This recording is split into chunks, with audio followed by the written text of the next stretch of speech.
முதல்ல பிரம்மரிஷி பத்ரிஜிக்கு நன்றி செலுத்திக்கலாம். வணக்கம், என் பேர் அனிருத். இன்னைக்கு நம்ம வந்துட்டு 5 ஃபிங்கர் கான்செப்ட்ல பத்ரி சார் நிறைய கான்செப்ட் சொல்லியிருக்காரு 5 ஃபிங்கர்ஸ்ல. ஆனா ரொம்ப ரொம்ப முக்கியமான கான்செப்ட் இதுதான் அப்படின்னு சொல்லுவேன். ஏன்னா ஃபர்ஸ்ட் சிரவணம், மனனம்,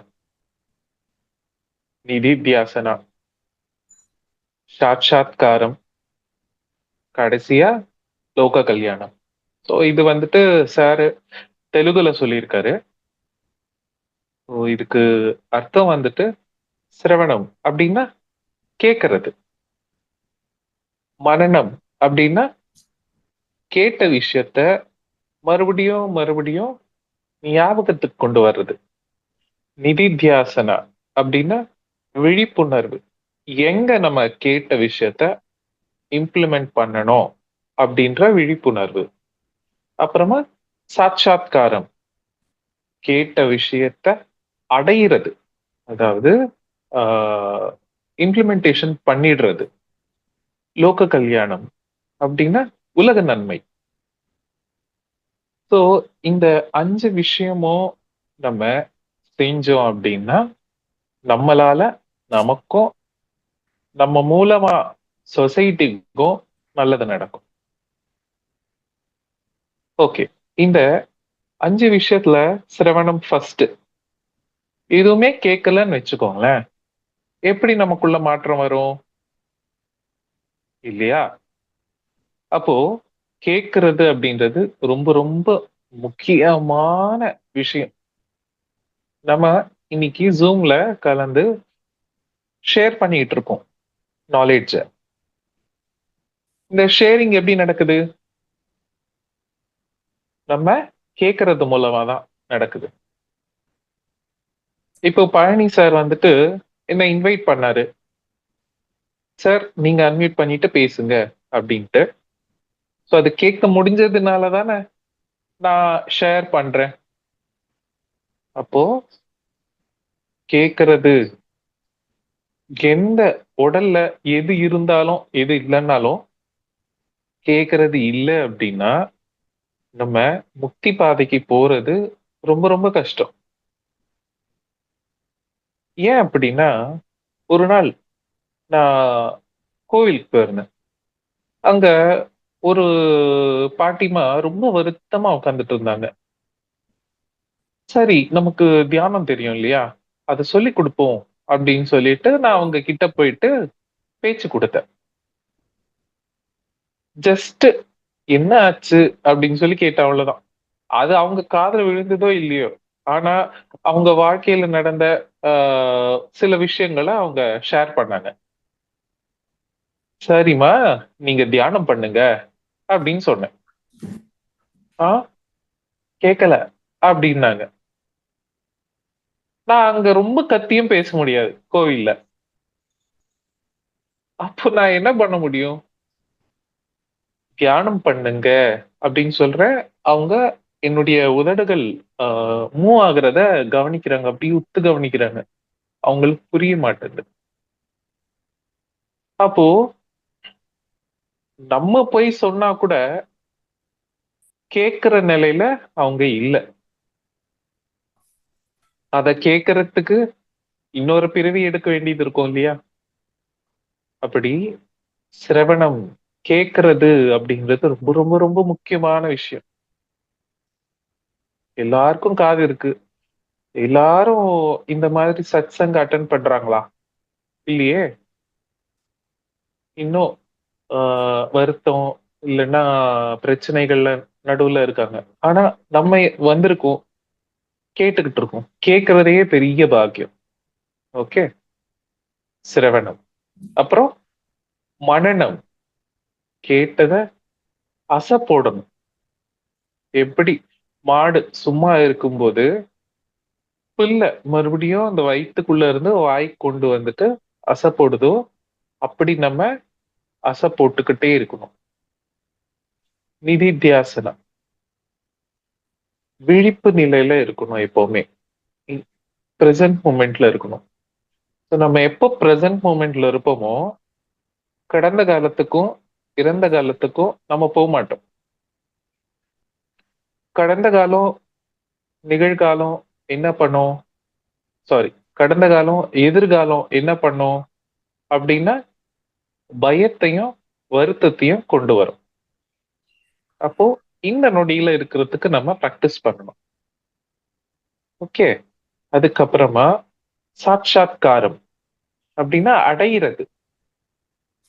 நம்ம என்ன கத்துக்கிட்டோமோ அத அடையிறது. அத அடைஞ்சிட்டா என்ன ஆகும்? ஞானம் கிடைச்சிடும். சாட்சாத்காரம் அப்படின்னா நம்ம சாதிச்சிட்டோம் அப்படின்றது.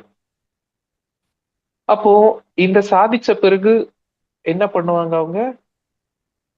லோக கல்யாணம் பண்ணுவாங்க. லோக கல்யாணம் அப்படின்னா நம்ம மூலமா உலகுக்கு நன்மை நடக்கும்.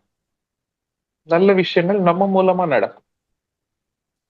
அதுக்கு முதல்ல நம்ம சின்ன வயசுல இருந்து எல்லாருக்கும் இப்போ இந்த ஜூம் மீட்டிங்ல கலந்தவங்க எல்லாருக்குமே உலகம் நல்லா இருக்கும். லோகா சமஸ்தா சுகினோ பவந்து அப்படின்ற எண்ணம் கண்டிப்பா இருக்கும் இல்லையா? அப்போ நம்ம மூலமா சில விஷயங்கள் நடக்கணும், நல்ல விஷயங்கள் நடக்கணும் அப்படின்னா இது ஃபர்ஸ்ட் பண்ணிருக்கணும். சிரவணம் கேட்டு இருக்கணும். ஸோ ஃபர்ஸ்ட் முக்கியமான விஷயம் வந்துட்டு பிரச்சனைகள் எனக்கு மட்டும்தான்,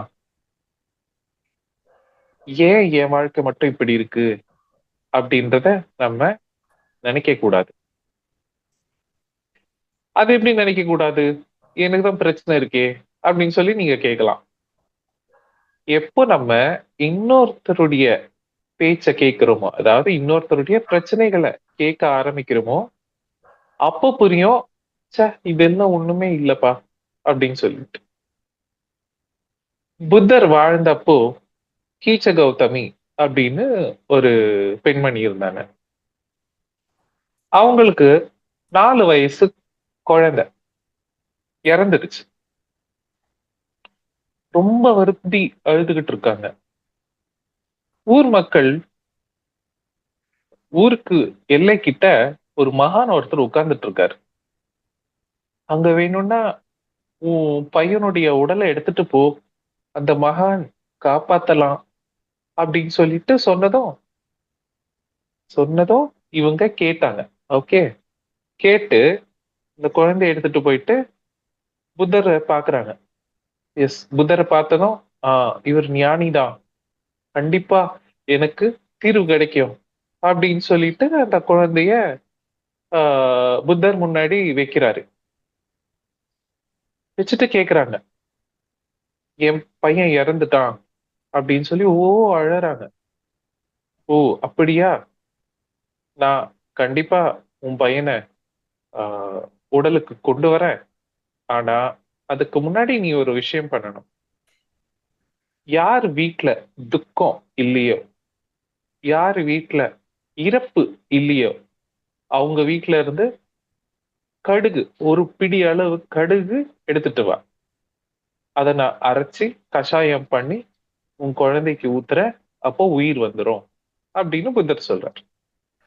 சரி, இவங்களும் ஒரு ஒரு வீட்டுக்கா போறாங்க, கடுகு கேக்குறாங்க, அவங்க குடுக்குறாங்க. இவங்க கேக்குறாங்க மறுபடியும், உங்க வீட்ல யாராவது இறந்திருக்காங்களா?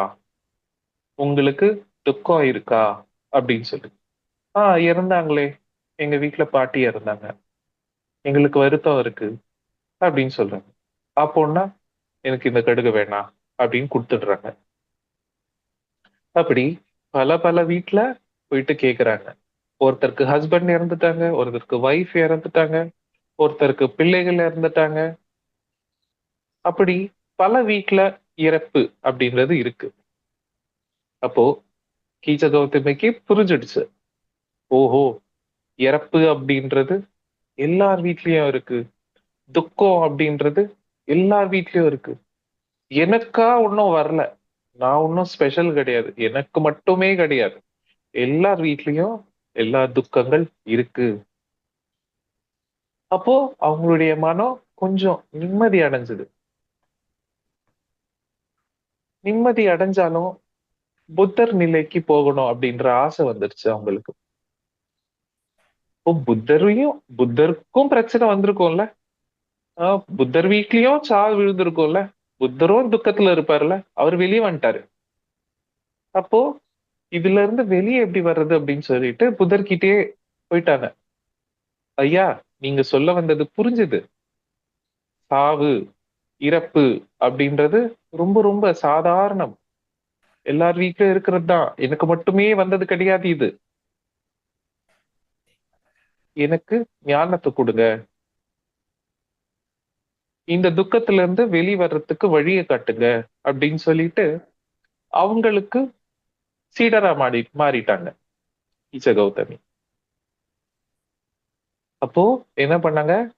கேட்டாங்க கேட்டாங்க கேட்டாங்க. யார் யார் வீட்ல என்னென்ன பிரச்சனை இருக்குன்றத கேட்டுக்கிட்டாங்க. மனனம் பண்ணிக்கிட்டாங்க. ஓ, ஆமாவா? ஓ, எல்லார் வீட்லயும் இருக்கா? எஸ், எனக்கு மட்டும் கிடையாது துக்கம் அப்படின்றது மனனம் பண்ணிட்டாங்க. நிதித்தியாசனா, எப்பாவது துக்கம் வந்துச்சுன்னா இந்த மனனம் மூலமா கைட் பண்ணிக்கிட்டாங்க. நோ, இந்த நொடிதான் உண்மையானது. இப்போதான் நான் இம்ப்ளிமெண்ட் பண்ணணும். கேட்ட விஷயத்த நான் இங்க இம்ப்ளிமெண்ட் பண்ணணும் அப்படின்னு ட்ரை பண்ணாங்க. இங்க இம்ப்ளிமெண்டேஷன் நடந்துடுச்சு. இம்ப்ளிமெண்டேஷன் நடந்துச்சுன்னா என்ன வரும்? என்லைட்டன்மெண்ட் வரும். இப்போ நம்ம எல்லாம் இந்த 3 ஸ்டேஜ்ல இன்ஃபர்மேஷன்ல தான் இருக்கும். ம். நம்ம இன்ஃபர்மேஷன்ல தான் இருக்கும். இந்த இன்ஃபர்மேஷன் எப்போ விஸ்டமா மாறுமோ அப்போதான் என்லைட்டன்மெண்ட் கிடைக்கும். ஸோ நம்ம 3 லெவல்ஸ் இருக்கும் மெடிடேஷன்ல. ஃபர்ஸ்ட் லெவல் என்ன அப்படின்னா, பாமர மக்கள் நார்மலா வாழ்ந்துகிட்டு இருப்பாங்க. நான் பண்றதுதான் கரெக்ட், எனக்கு தான் பிரச்சனை, நான் தான் சூப்பர் அப்படின்ற ஈகோயிஸ்டிக் லெவல்ல இருப்பாங்க. செகண்ட் லெவல் தியானம் பண்ணுவாங்க. தியானம் பண்ணும்போது வெளியே பார்த்த பிரச்சனைகள் எல்லாம் உள்ள பார்க்க ஆரம்பிப்பாங்க. ஓ, நான் மாறணும், என்ன நான் சரிப்படுத்திக்கணும், வெளியே யாரையும் மாத்த முடியாது அப்படின்ற ஸ்டேட்டுக்கு வரும். தேர்ட் ஸ்டேட் தான் enlightenment state. Jesus, Mahavatar Babaji, Badriji, so Thiruvalluvar, Thirumular, Avvaiyar, இந்த மாதிரி ஸ்டேட் தான் தேர்ட் ஸ்டேட். நம்ம இந்த 2 ஸ்டேட்ல இருக்கிறோம் இப்போ. 2வது ஸ்டேட்ல இருக்கிறோம். தேர்ட் ஸ்டேட் போனோம்னா இந்த 5 விஷயங்கள் கண்டிப்பா நம்ம வந்துட்டு பண்ணியே ஆகணும். ஸ்ரவணம், மனனம், நிதித்தியாசனா, சாட்சாத்காரம், லோக கல்யாணம். இந்த சாட்சாத்காரத்துக்கோ லோக கல்யாணத்துக்கோ இன்னொன்னு ஒரு ஷார்ட்கட் இருக்கு. இத ஆச்சரணா அப்படின்னு சொல்லுவாங்க. ஆச்சரணா அப்படின்னா இம்ப்ளிமெண்டேஷன். இந்த இம்ப்ளிமெண்டேஷன் ஆகணும் அப்படின்னா இது பத்ரி சார் சொல்லல ஆக்சுவலா. சோ நான் கண்டுபிடிச்சது என்னன்னா, போதனா. போதிக்கும் போது இம்ப்ளிமெண்டேஷன் ஆட்டோமேட்டிக்கா ஆகுது. அதாவது போதனா அப்படின்னா சொல்லி கொடுக்கிறது. சொல்லி கொடுக்கும்போது இது ஆச்சரணா சாட்சாத்காரம் ஈஸியா நடக்குது. ஏன்னா எண்ணம் போல் வாழ்க்கை. மகான்கள் எல்லாம் சொல்லியிருக்காங்க இல்லையா? We create our own reality. எத்பாவம் தத்பவதி. நம்ம என்ன எண்ணங்களோட நிரம்பி இருக்கிறோமோ அதுதான் நம்ம வாழ்க்கைக்கு வரும். அப்போ என்னுடைய எண்ணம் எல்லாம் எப்பவுமே இருக்கிறது என்னன்னா என்லைட்டன்மெண்ட். எனக்கு என்லைட்டன்மெண்ட் வேணும், சாட்சாத்காரம் வேணும். ஆஹ் அப்போ நான் இந்த கேட்ட நல்ல விஷயங்களை நான் அடையணும். சாட்சாத்காரம் அப்படின்னா அடையணும் அப்படின்னா என்ன பண்ணணும்? சொல்லி கொடுக்கணும். சொல்லி கொடுக்கும் போது என்ன ஆகும்? நமக்கு நிறைய பாயிண்ட்ஸ் ஞாபகத்துக்கு இருக்கும். நிறைய அவேர்னஸ் இருக்கும். சோ சொல்லும்போது, ஏ அனிருத், நீ சொல்லி கொடுக்குறியே, இது எல்லாம் நீ ஃபாலோ பண்றியா அப்படின்ற கேள்வி உள்ள இருக்கிற ஆன்மா வந்துட்டு கேட்க ஆரம்பிக்கும். அப்போ என்ன பண்ணுவோம்? அடா ஆமால்ல. சரி இவ்ளோ தியானம் பண்றோம் நம்ம. நமக்கே இந்த மாதிரி ஒரு எண்ணம் வருதே. ச்சே ச்சே இல்ல கூடாது. நம்மள நம்ம மாத்திக்கணும். அப்படின்ற ஒரு யோசனையே பிறக்கும். இல்ல அப்படின்னா, சும்மா கேட்டுக்கிட்டே இருப்போம். நீங்க 1 மணி நேரம் கேட்கிற விஷயங்கள், நான் கேட்கிறேன். நீங்க சொல்லுங்க. என்ன கேட்டீங்க சொல்லுங்க. அப்படின்னு சொல்லிட்டு நான் உங்கள கேட்டேன்னா, நீங்க அந்த 1 மணி நேரம் செஷன, ஏதோ 5 சொன்னாருப்பா. என்னமோ ஆ அந்த 5 கூட ஞாபகம் இருக்காது. ஆ அப்போ போதிக்கும்போது என்ன ஆகுதுன்னா, சாட்சாத்காரம் ஈஸியா நடக்குது. உலக நன்மைக்காக நம்ம வேலை செஞ்சோம்னா, சாட்சாத்காரம் ஈஸியா நடக்குது. சாட்சாத்காரம் அப்டின்னா என்லைட்டன்மென்ட். அத அடையிறது. அப்போ நீங்க சொல்லிக் குடுக்கும்போது, இங்க கர்மா வொர்க் பண்ணும். கர்மா எப்படி வொர்க் பண்ணும் அப்டின்னா, நம்ம நல்லது பண்ணா நல்லது நடக்கும். கெட்டது பண்ணா கெட்டது நடக்கும். நம்ம யாருக்கு செய்றோம்? நம்மளுடைய எதிர்காலத்துக்கு. இங்க எல்லாமே ரிஃப்ளெக்ஷன் தானே. ஆதி சங்கராச்சாரியார் அவருடைய ரிஃப்ளெக்ஷன்ஸ பார்த்து குரு கிட்ட கேட்பாரு. "என்ன இத்தன நான் இருக்கேன்?" அப்படின்னு சொல்லிட்டு. ஒரு கண்ணாடி உடைஞ்சிரும். இந்த கண்ணாடி துகள்கள்ல இப்படி போய் நம்ம நின்னோம் அப்படின்னா, எல்லாத்துலயுமே நம்ம தெரிவோம். ஆ எல்லாத்துலயுமே நம்ம தெரியும். அப்படின்னா, இந்த இறைநிலை உலகெங்கும் விரிஞ்சு இருக்கு. நமக்குள்ள இருக்கிறது தான் உலகுலயும் இருக்கு. உலகுல இருக்கிறது தான் நமக்குள்ளயும் இருக்கு. அப்போ நம்ம யாருக்கு சொல்றோம்? நமக்கு சொல்லிக்கிறோம். உங்களுக்குள்ள இருக்கிற எனக்கு நான் சொல்றேன். அப்போ என்ன ஆகும்? நான் இன்னொருத்தருடைய என்லைட்டன்மென்ட்க்கு வொர்க் பண்றதுனால, எனக்கு என்லைட்டன்மென்ட் ஆகும். அந்த சாட்சாத்காரம் வந்துரும். பாத்தீங்களா? கர்மாஸ் மூலமா முக்தி பெறலாம். இப்படி பண்ணும்போது. இது ரொம்ப ரொம்ப சுலபமானது. நம்ம ஏதோ ஒரு ஆசனா போட்டு உட்கார வேண்டிய அவசியம் இல்ல. நம்மளுடைய சுவாசத்த புடிச்சு அடக்கி வைக்க வேண்டிய அவசியம் இல்ல. கண்கள இறுக்கமா வச்சு ஒரு மையத்த பார்க்க வேண்டிய அவசியம் இல்ல. ஜஸ்ட் உங்களுடைய சுவாசத்த கவனிச்சா போதும். சிரவணம் கேட்டா போதும். அப்புறம் புக் ரீடிங் கூட சிரவணம் மாதிரி தான். புக் படிக்கும்போது அவங்களுடைய ஞானத்தெல்லாம் நம்ம கேட்டுக்கிறோம், எடுத்துக்கிறோம், இன்ஹேல் பண்ணிக்கிறோம். அப்போ அந்த 3 விஷயங்கள் தியானம், சுவாத்தியாயம், சஜ்ஜன சாங்கத்தியம் இது ரொம்ப ரொம்ப முக்கியம். அப்போ இது இம்ப்ளிமெண்டேஷனுக்கு வந்தது அப்படின்னா தான் நமக்கு இம்ப்ளிமெண்டேஷன் வந்தா தான் முக்தி. கேட்டுக்கிட்டா முக்தி இருக்காது. நான் அங்க கோயிலுக்கு போயிட்டு வந்துட்டேன். ஆ எல்லாம் பார்த்துக்குவாங்க அப்படின்னா அது முடியாது. கோயிலுக்கு போயிட்டு வந்தா கூட நீங்க நல்ல கர்ம வினைகள் பண்ணி இருந்தாதான் அதுக்கு சொல்யூஷன் கிடைக்கும். அப்போ எல்லாரும் கியூ கட்டி கோயிலுக்கா போயிட்டு வந்துட்டு இருந்தா எல்லாருக்கும் பிரச்சனையே போயிட்டு இருக்கும். சரியாயிடுமே. இந்த கோவில் இதுதான். இந்த உடல்ல தான் அந்த இறைவன் இருக்காரு.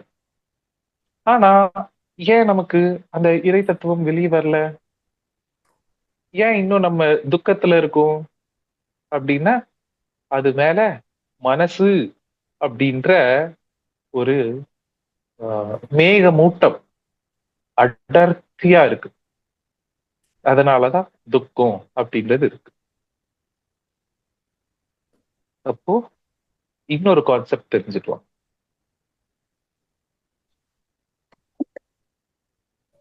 இப்போ இது ஒரு கான்செப்ட்.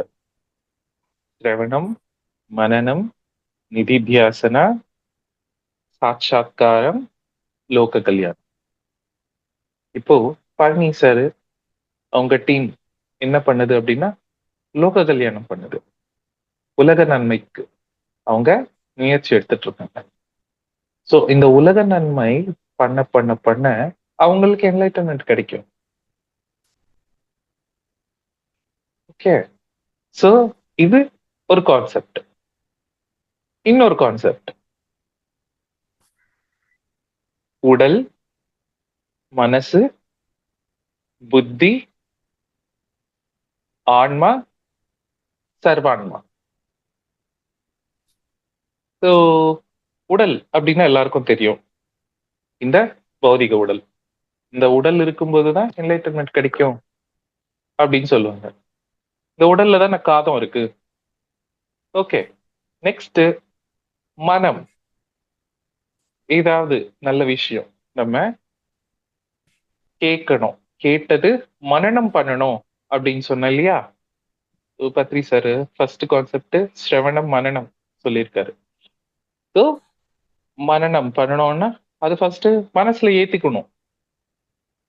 காதுல இருந்து மனசுக்கு ஏத்திக்கணும். மனனம். நிதித்தியாசனா அப்படின்னா புத்தி. புத்தி ஏய் இப்போ இத இம்ப்ளிமெண்ட் பண்ணு அப்படின்னு சொல்லும் புத்தி. அப்புறம் ஆன்ம நிலைய போய் அடையும். எப்போ ஆன்ம நிலைய அடையுமோ, அதாவது சாட்சாத்காரம், நான் ஜீவாத்மா அப்படின்றது நமக்கு புரிய வரும். எப்போ இந்த ஜீவாத்மா அப்படின்றது புரிய வருதோ, அப்போ ஓ எல்லாத்துக்குள்ளேயும் இருக்கிறது நான் தானா, சர்வான்மா அந்த நிலைக்கு போகும். எப்போ இந்த ஜீவான்மாவும் சர்வான்மாவும் ஒன்னாகிறாங்களோ, அப்போ பரமான்மா நிலையை நம்ம அடைவோம். பரமாத்மா அப்படின்னு சொல்லுவாங்க இல்லையா? சோ இதுதான் சின்மத்திரை. ஓகே, சரி. இந்த ஸ்டேட்ட இந்த ஸ்டேட்ட இந்த பரமாத்மா ஸ்டேட்ட ரீச் பண்ணணும் அப்படின்னா ஃபர்ஸ்ட் இந்த 3 பேரையும் இன்னும் கொஞ்சம் விளக்கமா தெரிஞ்சுக்கணும். எல்லா பிரச்சனையும் உடலுக்கு தான் அப்படின்னு நினைச்சுக்கிட்டு இருக்கோம். நம்ம உடலே கிடையாது. இங்க கெட்டவங்க அப்படின்னா இந்த 5 விரல்கள்ல கெட்டவங்க அப்படி இல்ல, நமக்கு பிரச்சனையை கொடுக்குறவங்க யாருன்னு பார்த்தாக்கா இந்த மனசு, புத்தி தான். தேவையில்லாத யோசிக்கும், தேவையில்லாதது ஐடியா கொடுக்கும், இதெல்லாம் பண்ணிக்கிட்டு இருக்கோம் இந்த மனசு. அப்போ உடல் கெட்டதா அப்படின்னா உடல் கெட்டது கிடையாது.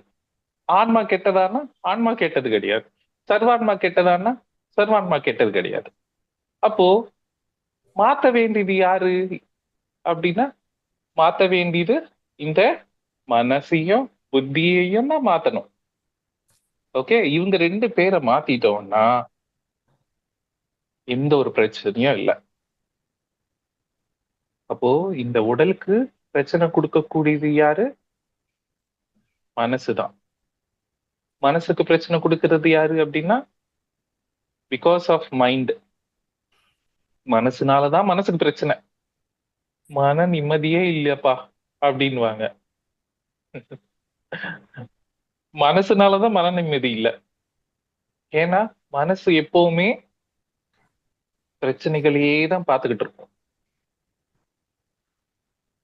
அவன் அவ்வளவு சம்பாதிச்சுட்டான், இவன் இவ்வளவு துக்கம் பண்றான், இவ்வளவு பிரச்சனை பண்றான், அவனால பிரச்சனை இவனால பிரச்சனை அப்படின்னு சொல்லிட்டு நம்ம பிரச்சனைகளையே பத்தி யோசிக்க வைக்கும் மனசு. கம்பேர் பண்ண வைக்கும், டிஸ்கரேஜ் பண்ணும், அப்புறமா ஜட்ஜ் பண்ணும்.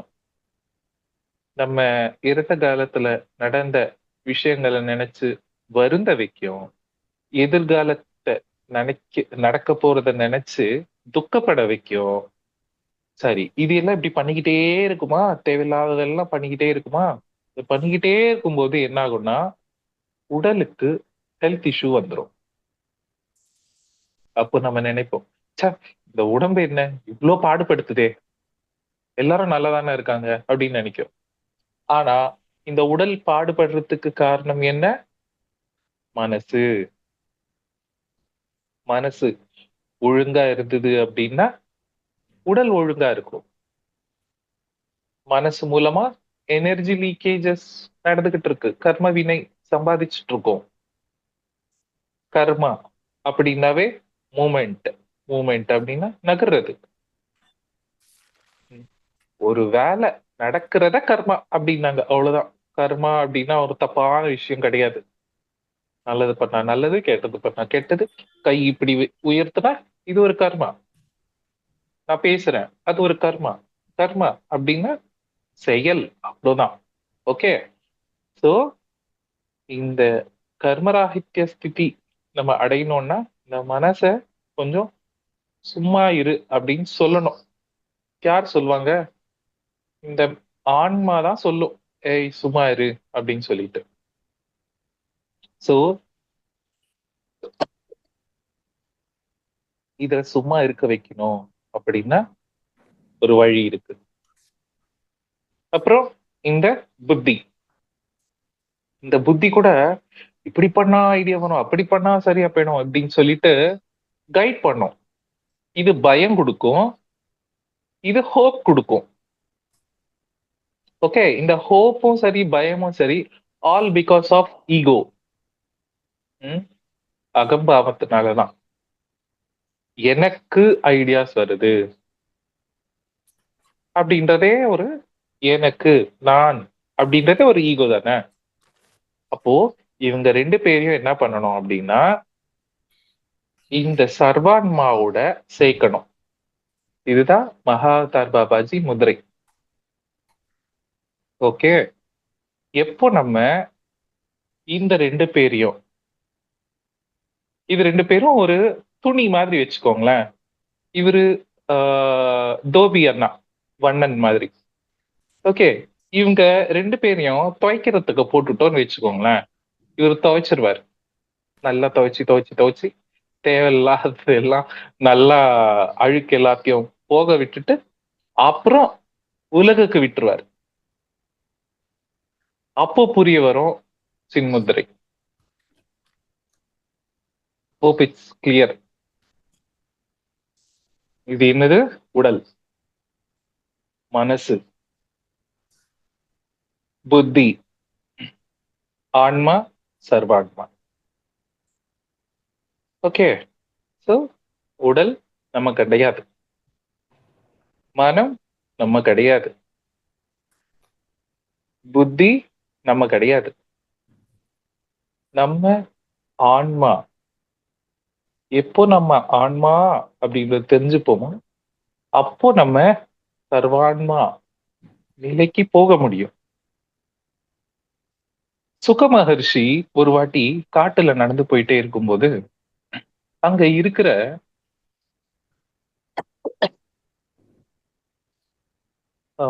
எல்லா உயிரினங்களும் அவர்கிட்ட இன்ட்ராக்ட் பண்ணுமா. இன்ட்ராக்ட் இல்ல, அவரு அப்படி இருப்பாரு, எல்லாத்துலயும் இருப்பாரு.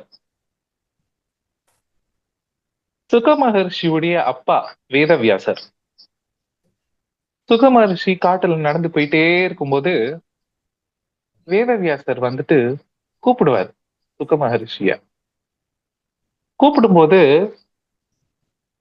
அவரு திரும்புறாரோ இல்லையோ அங்க இருக்கிற மிருகங்கள், செடிகள், கொடிகள் எல்லாமே பேசுதான். யார்கிட்ட? வேதவியாசர் கிட்ட. சொல்லுங்கப்பா அப்படின்னு சொல்லிட்டு. என்னது நீங்க எல்லாம் பேசுறீங்க?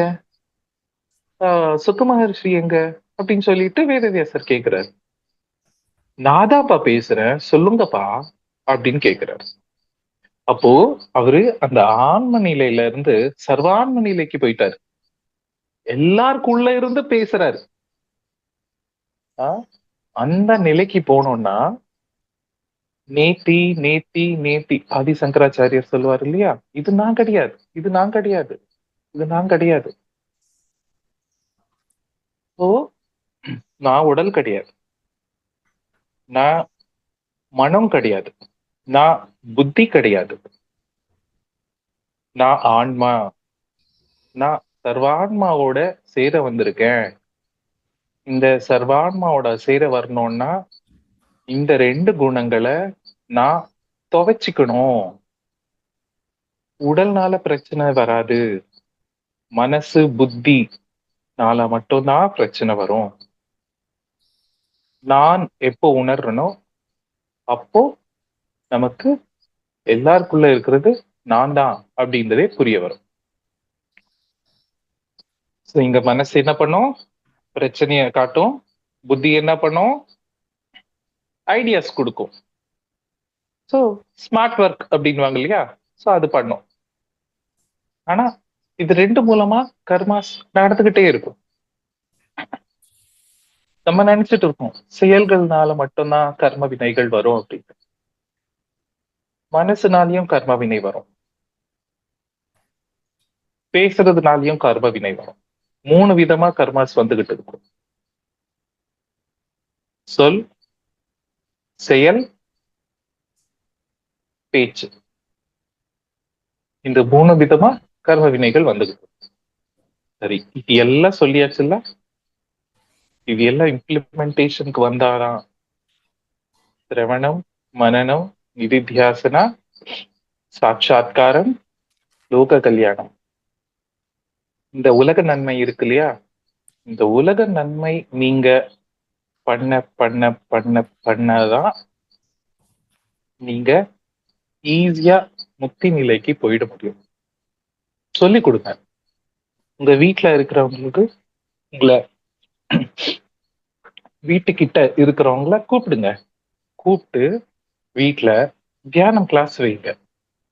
வாரத்துக்கு 1 நாள் இல்லைன்னா 7 நாள். சில பேருக்கு ரெகுலரா நம்ம சப்போர்ட் பண்ணோம் அப்படின்னா அவங்க இந்த தியான மார்க்கத்துக்கு வந்துருவாங்க. சார் எனக்கு ஒன்றும் தெரியாது சார், நான் எப்படி சொல்லி கொடுக்கறது அப்படின்னா, தியானம் எப்படி பண்ணணும்னு தெரியும் இல்லையா? கைகளை கோர்த்துக்கணும், கண்களை மூடிக்கணும், உங்களுடைய இயல்பான சுவாசத்தை கவனிக்கணும். சேர்ல உட்கார்ந்தா காலை பின்னிக்கணும், ஒரு கால் மேல ஒரு கால் போட்டுக்கணும், இல்லைன்னா சமண கால் போட்டு உட்காரலாம். ரிலாக்ஸா சாஞ்சிக்கோங்க. இதெல்லாம் தெரியும் தானே? உங்க வயசு எவ்வளவோ அவ்வளவு நிமிஷம் தியானம் பண்ணணும். எந்த டைரக்ஷன்ல வேணாலும் உட்காரலாம். காலையில, மத்தியானம், சாயந்தரம், ராத்திரி எப்போ வேணாலும் உட்காரலாம். எங்க வேணாலும் உட்காரலாம். மார்க்கெட்ல கூட உட்காந்துக்கலாம். இது சொல்ல தெரியும் இல்லையா? இது ஒன்றும் ராக்கெட் சயின்ஸ் இல்லையே. இத உங்க வீட்டுல சொல்லி மியூசிக் போட்டு உட்கார வைங்க. ஒரு 20 நிமிஷம் உட்கார வைங்க. தியானம் எப்படி பண்றதுன்னு 5 நிமிஷத்துல சொல்லுங்க. தியானம் ஒரு 20 நிமிஷம் உட்கார வைங்க. ஃபர்ஸ்ட் சிட்டிங்ல மியூசிக் பிளே பண்ணி விட்டுருங்க. அதுக்கப்புறமா அவங்களுக்கு ஏதாவது டவுட் வந்தா நாங்க ஜூம் ஒன்று நடத்திக்கிட்டு இருக்காங்க. ஸோ அந்த ஜூம் லிங்கை நான் அனுப்புறேன். அதுல மாஸ்டர்ஸ் வருவாங்க. அவங்க கிட்ட கேட்டு தெரிஞ்சுக்கோங்க. இல்லைன்னா பழனி சார் ஃபோன் நம்பர் கொடுத்துருங்க. ஸோ பழனி சார் அவங்கள கைட் பண்ணுவாங்க. என்ன டவுட்டு அப்படின்னு சொல்லிட்டு கேட்டு, அதுல அவர் எவ்வளவு ஞானத்தை பெற்றிருக்காரு. ஸோ அவருக்கு இருக்கிற ஞானத்தை அவங்க சொல்லி கொடுப்பாங்க. அப்போ நீங்க உங்களால ஒருத்தருக்கு நல்லது நடக்குது, ஒருத்தருக்கு கிளாரிட்டி வருது அப்படின்னா உங்களுக்கும் உங்க லைஃப்ல கிளாரிட்டி வரும். நீங்க ஒருத்தருக்கு வழிகாட்டும் போது பிரபஞ்சம் உங்களுக்கு வழிகாட்டும். அப்போ அந்த சர்வார்ம நிலைக்கு நம்மளால ஈஸியா போக முடியும். அதுதான் உலக நன்மை. உலக நன்மை பண்ண பண்ண பண்ண உங்களுக்கு என்லைட்டன்மெண்ட் கிடைச்சிடும். ஸோ இது இந்த 2 5 ஃபிங்கர் கான்செப்ட். இந்த வாய்ப்பு கொடுத்த மாஸ்டர்ஸ்க்கு ரொம்ப நன்றி. இந்த ஞானத்தை கொடுத்த பத்ரிஜீவுக்கு என்னுடைய வணக்கங்கள், நன்றியும் தெரிஞ்சுக்கிட்டு இந்த செஷனை எண்ட் பண்ணிக்கலாம். Thank you sir.